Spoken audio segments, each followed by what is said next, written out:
Show, Evan Cohen, and our resident Super Bowl champion, Chris Canty. I am Michelle Smallman. Let's hit it, Pat. First down. First down, guys. Chargers at Giants. CeCe, can Jackson Dart provide the Giants enough of a spark to upset the LA Chargers? No, because the LA Chargers have one of the best defenses in all of football, and Justin Herbert is playing at an MVP level. I know Dan Orlovsky said he would have Daniel Jones at the top of that conversation. Not me. Justin Herbert is otherworldly, and Jim Harbaugh is working his magic with his latest quarterback.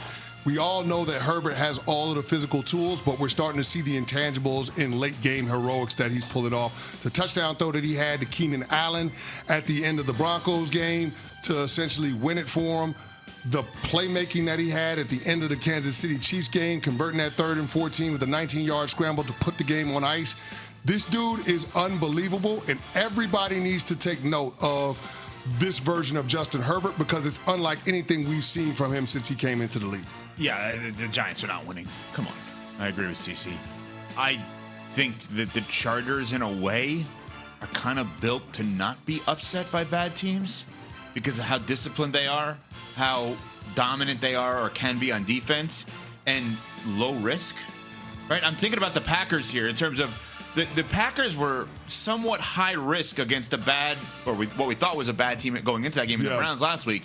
The Chargers don't feel like a high-risk team, and they feel like a team that's willing to punt on 3rd down. That's not going to be my new thing. Are you a team that's willing to punt on 3rd down? I'm dead serious. Are you a team that's willing to punt on 3rd down because you're like, fine, we'll play field position, no big deal. Then you trust him. Yeah. I'll say this, Justin Herbert has shredded man coverage this year, and the Giants run a ton of man coverage. They run it at the 2nd highest rate, so Good luck. Doesn't necessarily feel like a great matchup for New York. Well, we'll get to see Jackson Dart. We will. We've opened our hearts to Dart. We certainly did. Yeah. It's open. We got the shiny new toy. Let's just hope they don't break it. Oh, God. Let's hope not. Jets are blue. Come on. Don't do that. Don't do that. This may be the only time all season they can be excited and hopeful. Let them have it. Let us have a little bit of hope. Let them have it. Let us have a little bit of hope, sir. Thank you. All right, let's move it on, Pat. Second down. Bears at Raiders for second down. You can listen to that game right here on ESPN Radio. Chris Carlin, Tom Ramsey, and our friend Courtney Cronin on the call, 4:25 Eastern Time. Evan, can Caleb Williams build upon his performance, arguably the best of his career, that we saw versus the Dallas Cowboys? Absolutely. I expect him to get 1% better in every game now. I expect him to keep building and building and building and building. I've seen signs from him. That Lions interception a couple of weeks ago was horrible. It's not fully out of my head. I'm not going to lie about that because I want to see great decision making. But yes, why not? Why can't he potentially be 1% better every week? I know this wasn't the question. I also think there's an interesting angle on the Raiders here. Them falling to 1-3 with a home loss against the Bears is an interesting thing to keep an eye on, possibly. Does it change your mind to know that the Bears are 1-8, which is a 0.111 win percentage on the road since Caleb Williams joins the team in 2024. That's something. Third worst road record in the NFL over that span, behind only the Jags and the Browns. Well, it's certainly not something I would hope for. But we're saying, can he build upon it? He's bad on the road. 1-11. Yeah, I think. 1-8. 1-8. Remember, at Vegas means for a team like Chicago, fans are going to travel for that one. You're going to have a lot of fans in the building for that game. Oh, yeah. Bears. The ESPN 1000 crew in Chicago, they're traveling out there. Yeah, exactly. So it'll be a big game. In Chicago, there'll be a lot of excitement about Caleb Williams being able to follow up that performance. But here's the thing. Last week, the Chicago Bears didn't allow a sack on Caleb Williams. Can the Bears' offensive line, can Caleb Williams keep that pushing? It's going to be a lot harder this week because Max Crosby is on the other side for the Raiders. Oh, yeah. And he is a bona fide game wrecker. So that's the game within the game that I'm going to be watching. Will Caleb Williams play with restraint? Will he know when the journey is over in terms of getting rid of the football or getting down and living to fight another down? Because if he doesn't, he could be prone to some mistakes, some turnovers forced by that Las Vegas Raiders defense. Next one, Pat. What was that? Third down. Next one, Pat. Pull that one for me for unsportsmanlike moments. Oh, boy. All right. Jags at 49ers. CeCe, does Trevor Lawrence have no excuse to lose this game with how banged up the San Francisco 49ers are? I'm not going to say that because Brock Purdy is coming back, and this 49ers team has operated with next man up. And let's not discount the way that Christian McCaffrey is playing. The dude is balling out of his mind. I was a little bit premature when it came to dismissing the version of him that we're going to see relative to when he was in his prime. He is absolutely playing great football. And if you got that guy continuing to play make, you got Kyle Juszczyk, you got Trent Williams out there, the 49ers are going to be formidable. But I will say this, Trevor Lawrence has got to take advantage of the San Francisco 49ers defense not having their best player, and that being Nicky Bosa. Mm-hmm. The pass rush is going to be impacted in terms of the pressure the 49ers can generate. That should translate to Trevor Lawrence being more productive. If he can't go out there and make this a fourth quarter game, then we're going to have to start asking ourselves some serious questions about Trevor Lawrence and whether or not he's a part of the solution or problem in Jacksonville. So when you think about this weekend's games, all right, the big blockbuster box office game will be Micah against the Cowboys.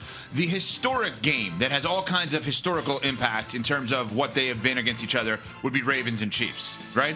The could it impact the Super Bowl game, Bucks and Eagles. The, that's now going to be a good game this year would be the Colts and the Rams. Mm-hmm. The one that actually maybe you should be paying more attention to than we are is the one you just asked about.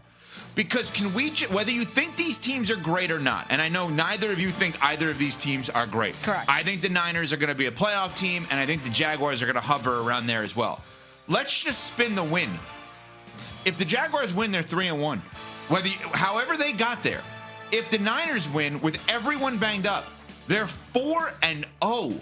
And holding off the 3-1 Seahawks that won last night against the Cardinals that we talked about last night, and potentially the 3-1 Rams if they were to win against the Colts. And they have an easy schedule. Yeah, I'm just saying, I don't think we should sleep on this game in terms of who wins as an impact team in the NFL this year. I think this is a forgotten about game. But record-wise, it's an undefeated team, I know it's early, against a one-loss team. Why are we not looking at this as a bigger game? You just don't believe in either one of these teams? That's where I'm at. Are you really going to feel that much better about Trevor Lawrence and the Jags and their ability to compete and contend if they beat the 49ers who are banged up? They're banged up. I'm going to tell you why. They could front run a little bit, and they haven't had this opportunity to do that. They could play from ahead instead of playing from behind. They're 3-1. Yeah, they're 3-1. I hear where you're coming from. I guess I just don't trust what I've seen through the first 3 games from Jacksonville because their quarterback is still turning the ball over at a high rate. Touchdown to interception is 1-1. The only reason they've had a saving grace is because their defense leads the league in takeaways. At some point, you wonder whether or not that turnover luck runs out. If the defense stops getting takeaways, but the quarterback continues to turn the ball over at the same rate, you got a problem. Yeah. And that's the issue that I have with Trevor Lawrence. The fourth quarter pick that he threw last week against the Texans bothered me a hell of a lot. He's now at the stage of his career where he can't make those types of mistakes. Wait, which one bothered you more? The Lawrence one last week or the Caleb one 2 weeks ago? 2 number 1 overall picks, but both had interceptions that you're like, I thought we were beyond this. I would say the Lawrence one last week because Lawrence is further along in his career. Yeah. Okay, makes sense. You think you'd graduate out of that at some point, right? Yeah. We are Unsportsmanlike, presented by Progressive Insurance. Get renter's insurance to protect the things that make your place a home, including coverage for theft or damage. Visit Progressive.com for more.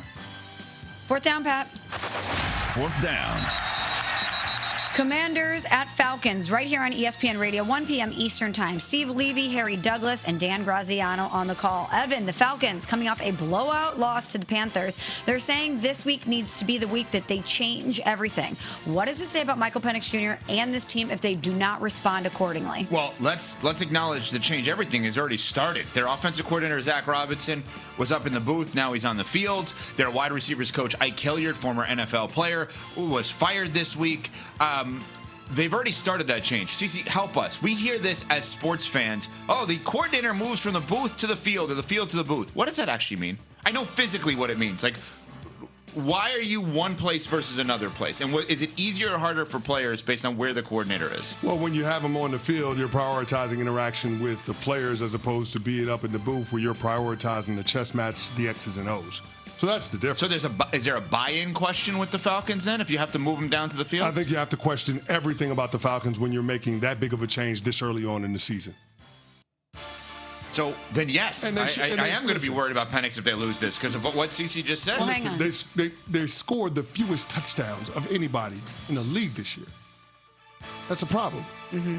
This team is supposed to be built around offense. Think about all of the high draft picks that they have on the offensive side of the ball. Drake London, Kyle Pitts, Bijan Robinson, Michael Penix. These all first rounders, all This high. is supposed to be they're a top 10 picks. Right. high-performing The offense. top 10 picks. These dudes need the ball. Right. And you got the fewest touchdowns in the league? How is that acceptable? It's definitely not. And that's why there's a lot of pressure, and that's why we're starting to see, again, some cracks in the foundation with the Atlanta Falcons. You mentioned Bijan Robinson. He joined our friend Christine Lisi, and he suggested that it's not all on Michael Penix Jr. when it comes to the Atlanta Falcons' offensive woes. He can't just be on one guy. And I get it, like, this is the NFL, and everybody thinks the quarterback has to take it. Like, nah, like, it's really on all of us. Like, we all are on the field all at the same time, and, you know, we have to be the aggressors in the run game to help him out in the pass game and vice versa. So I guess it's easy to blame one person, but you got to blame all of us because we're all a part of this, and we're all teammates at the end of the day. So the reality is either they're bad at drafting, which I don't think they are, or they're bad at using their good draft picks. Because either you're going to tell me the guys that we just mentioned are not actually good, or you're bad at using those good guys and getting them the football. I mean, But I don't think Bijan Robinson is bad at football. I don't think Drake London is bad at football. So then what are they bad at? Getting them the football enough. And who's that on? Coaching and quarterback. Listen, if you watch that Carolina Panthers game, That's an embarrassment. you can't absolve absolve Michael Penix Jr. from the bad that we saw in that offense. I get that you got to say the right thing and big up your second-year quarterback. It's his first year as the full-time starter. But, man, he has got to be better. He's got to be better. You guys can be a part of Can't be throwing Unsportsmanlike. touchdown passes for the other team.